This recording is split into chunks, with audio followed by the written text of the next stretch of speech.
जो है ले लिया जाएगा तो कमजोर हो जाएगा और मजबूर हो जाएगा।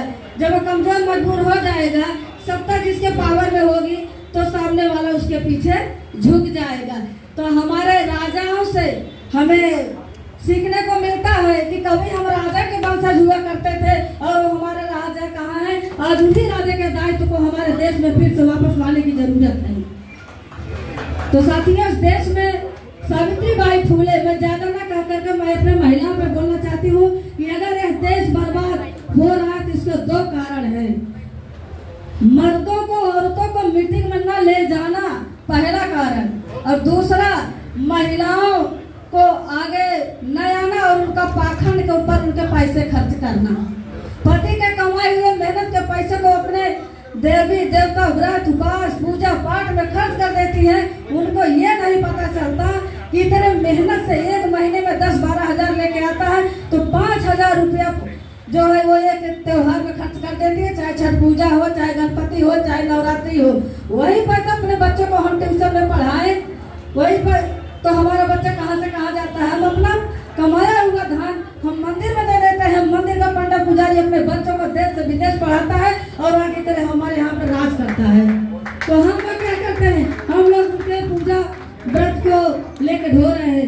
पहले मिसाल हमारी सावित्रीबाई फुले है, जिसने जब महिलाओं को मनवादी विचारधारा के लोगों ने शिक्षा का अधिकार नहीं दिया, तब सावित्रीबाई फुले अपने मेहनत के दम पर अपने दहलीज को पार करके शिक्षा देने का काम किया। और ये मनवादी विचारधारा के लोगों ने उनके ऊपर गोबर, कीचड़, पत्थर फेंके, उसको सहते हुए महिलाओं को आगे लाने का काम किया।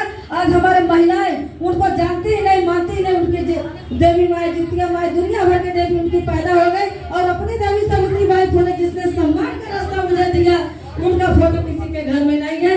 मैं चाहूंगी कि मेरी जो बहन आई हुई है उनसे मेरा अनुरोध है, जो महापुरुषों का फोटो है, ये महापुरुषों के फोटो को अपने घर में 100-200 लगेगा, उसको अच्छे से कांच में मिला लीजिए और अपने घर के दरवाजे पर लगा दीजिए। और आपका बच्चा उसको देखेगा और पूछेगा, और मोबाइल पर सब ये पाखंड झूठ को खत्म करके सावित्रीबाई फुले का फोटो रखो और उनको वास्ता बनाकर आगे बढ़ने का काम करो। ये मेरा कहना है। सावित्रीबाई फुले ने महिलाओं को जीवन में कभी कोई अधिकार नहीं दिया, कभी कोई सम्मान नहीं दिया। सावित्रीबाई फुले एक ऐसी शख्स थी जिसने महिलाओं को सम्मान दिया। अरे जब वो समय रहा करता था जब लड़कियों को पढ़ने नहीं दिया जाता था तो हमारा सम्मान कैसा था। अरे वो समय याद करो, इतिहास को याद करो, ससुराल का जाकर पंडित के घर शारीरिक सेवा देते रहते थे। उम्र याद करो, उम्र क्या होती है। वो बाबा साहब के संविधान की वजह से तो हमें 22 साल का मौका मिला।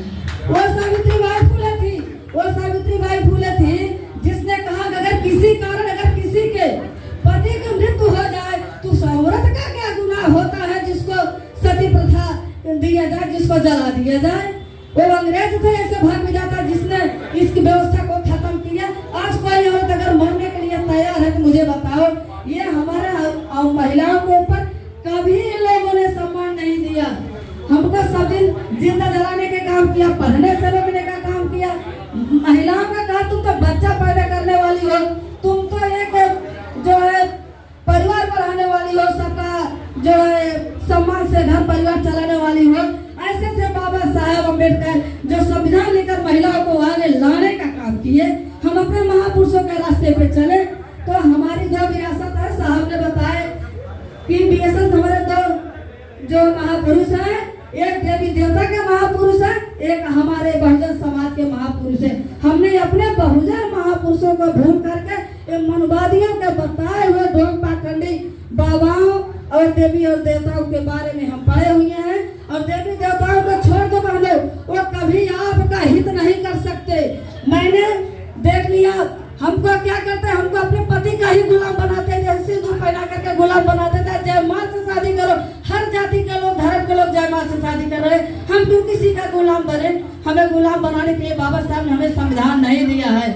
हमें बाबा साहब ने कहा तुम आजादी से जी सकते हो। इसे भारत देश में सिख, ईसाई, मुस्लिम सब लोग रहते, कोई सिंदूर लगाया है क्या? नहीं लगाया है। इसीलिए आप आजाद हो जाओ, किसी पति के गुलाम ना रहो। उनके कंधे से कंधा मिला करके उनके काम में सहयोग करो, ये हमारा जीवन साथी का मतलब होता है। तो हमारा काम है ढोंग पाखंड से बचिए और ढोंग पाखंड से बचो और थोड़ा पढ़ाई लिखाई करो। और नहीं तो फिर वही मनुस्मृति लागू होगी और मर्दों को तो नहीं, औरतों को वो इज्जत उछाली जाएगी कि हमारा कोई कोर्ट में सुनने वाला नहीं होगा। आप देख रहे हैं हाथरस का, आप देख रहे हैं किसी का लिखा जा रहा नहीं लिखा जा रहा है। और चुनाव के टाइम भी सही मुद्दे पर अपना वोट करिएगा, समय आपके पास है। किसी पार्टी की बात हम लोग नहीं करते, लेकिन राजा अपना बनाना काम है, राजा अपना बनाइए। इसी बात के साथ मैं अपने बात को विराम देती हूँ। जय भीम, जय संविधान, जय भारत, जय मूल निवासी। को मिला है मुकद्दर से मिला है, औरों को मिला है मुकद्दर से मिला है, और हमको तो मुकद्दर भी मिला है। हम बहुजनों के बाबा साहब आपके संविधान से मिला है, आपके संविधान से मिला है। अब इसी लोकगीत में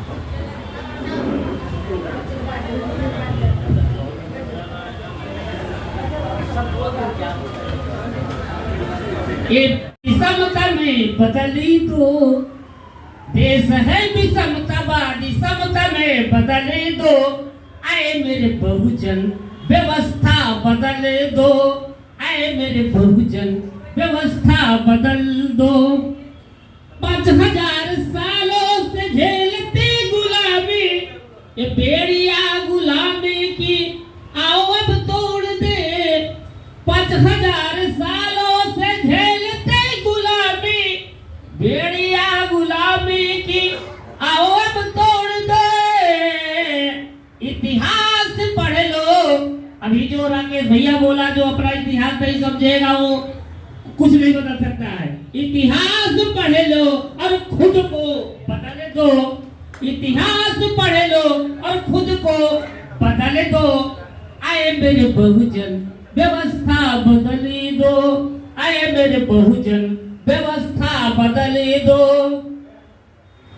ब्राह्मण क्षत्रिय वैश्य देश भर में छाए, सारे संस्थाओं पर कब्जा जमाए, सारे संस्थाओं पर कब्जा जमाए। शासक बन बहुजन, शासक बन बहुजन और सत्ता बदल दो। आए मेरे बहुजन व्यवस्था बदल दो।